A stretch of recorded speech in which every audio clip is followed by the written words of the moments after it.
Ukraine definitely needs much more money, and Germany is among the big donors for Ukraine at war times. But the big question that from now on needs to be prepared, and international institutions, governments are already on it, is to think through how reconstruction of Ukraine can be made possible. And Ukrainians very clearly make the case that actually reconstruction has to begin in some parts of the country while the war is still ongoing, because for the country the destruction of infrastructure, which really happens every day, needs to be handled. Otherwise people can't live, the economy can't pick up, and so there's a huge task. Germany, as I said, is one of the big donor countries.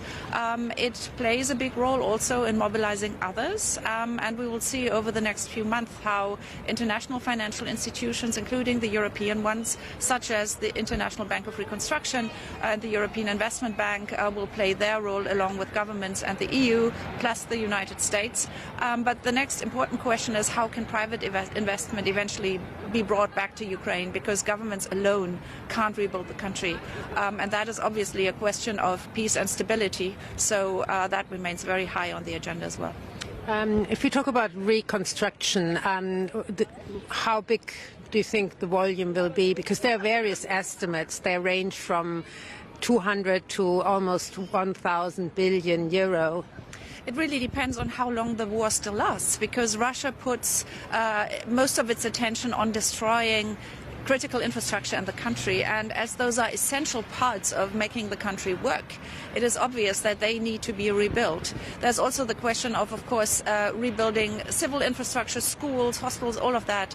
And so I think, the longer the war lasts, the more quickly we will get to the higher estimates of the range you just gave. But it's clear that it will be several hundred billion euros that will have to come to Ukraine, again, from public sources, but also private investment needs to be, at some point the conditions need to be designed in a way that private investment is also an opportunity. Yeah, we're here in Berlin because tomorrow we have the 1 year, I don't really like to call it anniversary, but 1 year sort of landmark day since the start of the war. And we have the Zeitenwende here in Germany. So what has changed ever since, and where do you see the country positioned? Well, tomorrow, a year ago, the war started, and 3 days later, our Chancellor, on a Sunday morning, stood in the German Parliament and gave a big speech which essentially said we have to redesign our policy towards Russia fundamentally. So he found very clear words to accuse Russia of being the aggressor and of not only wanting to destroy Ukraine as a nation, but really posing a threat to Europe, to freedom, to democracy.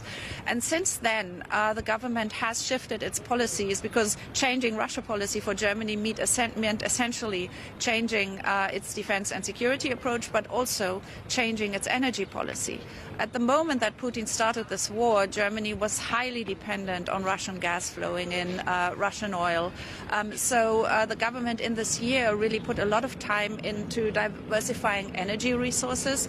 It couldn't just leave gas, because gas is an important energy source for the time of energy transition, which is very high on this government's agenda with a green participation in the federal government.